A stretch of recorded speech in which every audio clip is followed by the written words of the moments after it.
relatos mágicos y bautizos de medianoche. Bienvenidos y bienvenidas a un nuevo podcast de relatos mágicos y bautizos de medianoche del Instituto Arcano Paracelso. En el podcast del día de hoy nos corresponde nuestra sección Encuentros con extraterrestres en Chile. 1965. Breve recorrido por el Fundo. Ovalle. Agosto. Sin hora. Inquilinos del Fundo Cerrillos Pobres, de propiedad de Pedro Enrique Alfonso, vieron un disco volador sobrevolando la zona. Del objeto descendió un ser vestido de blanco, que recorrió brevemente los terrenos. 1965. Humanoides en el aeropuerto. Concepción, miércoles 6 de octubre, 4:20 horas de la madrugada. El sargento de la Fuerza Aérea de Chile, Arturo Fuentes Bustos, escuchó una interferencia en los equipos de radio que debía vigilar en su rol de telegrafista de la radioestación del aeropuerto de Concepción. Intrigado por el problema, llamó a la línea aérea para saber si ellos también sufrían la misma falla. Nadie le contestó. Acicateado por la curiosidad, salió a indagar qué sucedía con los instrumentos, pero en lugar de enfrentarse a un panel con números, se encontró con un silente disco volador posado a 300 o 400 metros de distancia. Este iluminaba hasta el cabezal de la pista de aterrizaje. Tenía como 20 o 30 metros de diámetro por unos 3 de alto, describió Fuentes al diario Crónica de Concepción. Tenía forma de paracaídas, incluso se le veían unas especies de correas sobre su media esfera. Su color era anaranjado encendido, recordó. De allí salieron 3 humanoides. Las figuras o siluetas que alcancé a ver parecían buzos. Andaban lentamente. Cuando una de ellas se puso de perfil, vi que tenía la cabeza alargada para adelante. Puede haber sido que estaba con una máscara parecidas a esas usadas contra los gases, añadió el suboficial, quien dijo que su primera reacción fue correr hacia los seres, pero luego se arrepintió. A lo mejor, si hubiera tomado licor, me habría atrevido, bromeó. La aparición coincidió con el avistamiento de un disco volador reportado desde distintos sectores de Concepción, lo que llevó a pensar a los periodistas, siempre muy dados a la astuta asociación de ideas, que se trataba del mismo que Fuentes, funcionario que contaba con 23 años de servicio en la Fuerza Aérea, dijo haber visto posado a un costado de la pista de aterrizaje donde él trabajaba, a unos 40 metros de la población Hualpencillo. Como sea, apenas 2 o 3 minutos después de comenzada la experiencia, las figuras volvieron a la nave, que con su presencia había espantado a los animales de los alrededores. Luchando contra la estupefacción, Fuentes, recién en ese momento, atinó a hacer algo y volvió a su oficina a buscar un arma que siempre tenemos ahí para los turnos de noche.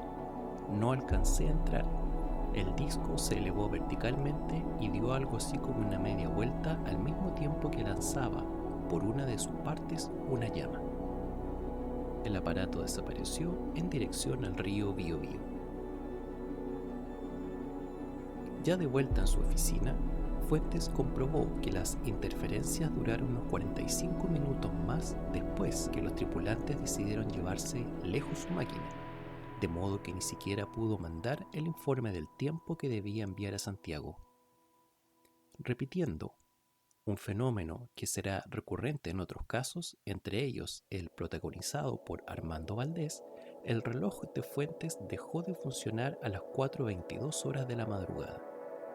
A diferencia de Valdés, sin embargo, Fuentes logró hacerlo funcionar de inmediato.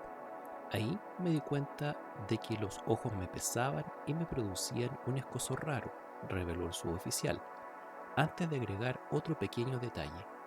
Yo había leído muchas cosas de los discos voladores y nunca pensé que pudiera verlos.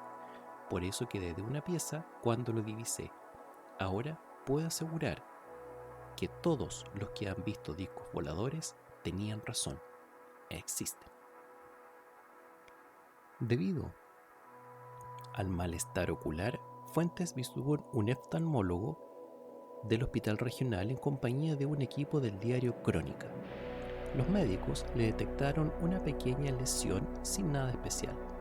Al día siguiente, el uniformado volvió a las cercanías de oficina para buscar el lugar exacto del aterrizaje, hallando un pequeño círculo de 1,5 metros de diámetro donde el pasto lucía de forma inusual.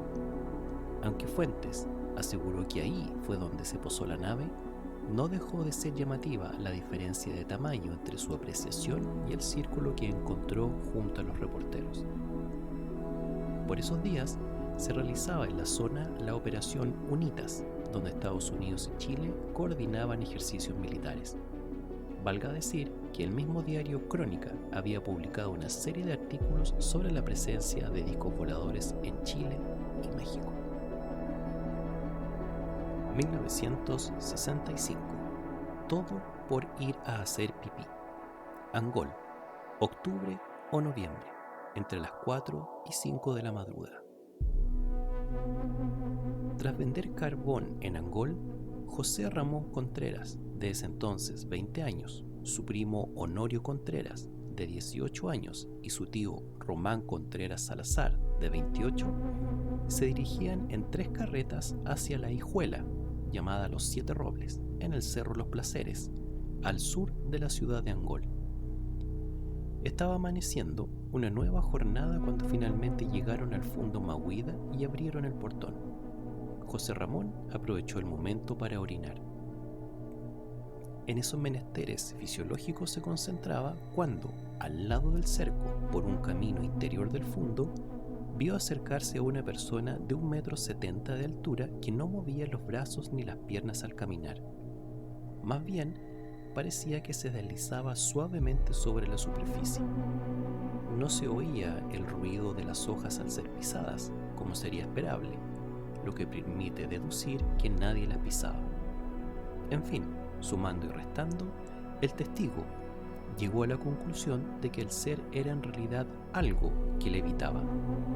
Otros detalles: tenía un cuerpo delgado, una cabellera normal y usaba un traje de color café claro. De repente, la persona, cosa voladora o lo que fuera, desapareció. Dejó de ser visible, recalcó el vendedor de carbón, que relató los hechos a un ufólogo fanático más de 40 años después de haber vivido la experiencia.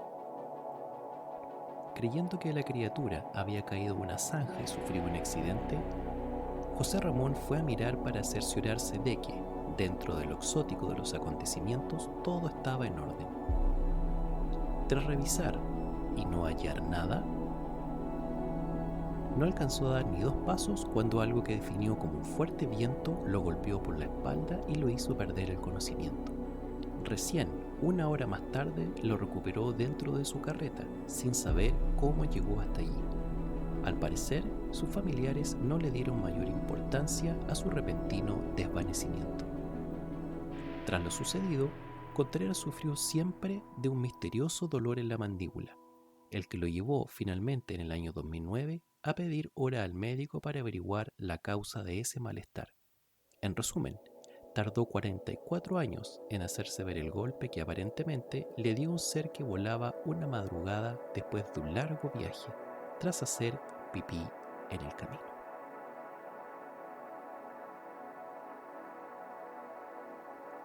(1966) No te vas a acordar. Lonco Oriente, sin fecha, madrugada. Una mujer, identificada como Raquel, vio cómo entraron por la ventana de su casa en Lonco Oriente, 8ª región, unas esferas que contenían unas figuras de no más de 50 centímetros de altura, a las que comparó con fetos. Todo esto ocurrió mientras su marido acudía a la pieza de su hijo mayor, de solo 4 años, quien había gritado luego de ver en la ventana de su habitación a un hombre verde. Volvamos a Raquel, quien dijo que los seres que ella vio eran entre verdes y grises, y sus ojos redondos. Estas curiosas entidades le dijeron que querían llevársela para saber qué pensaba. Todo esto por vía telepática, aunque ella también oyó unos chillidos como de ratón. Como la mujer se negó a viajar con los desconocidos, le dijeron que si no iba, se llevarían a su bebé más pequeño, porque él es más viejo, debe saber más. Esa fue la oportunidad propicia para que explicaran que ellos, contrariamente a lo que podríamos pensar, se vuelven más niños a medida que envejecen, o sea que su proceso vital es inverso al nuestro. Finalmente, tras mucho debatir, se llevaron a Raquel, quien vio una nave en la parte posterior de su casa. Luego oyó que le decían: no te vas a acordar de nada, y le inyectaron algo en la columna.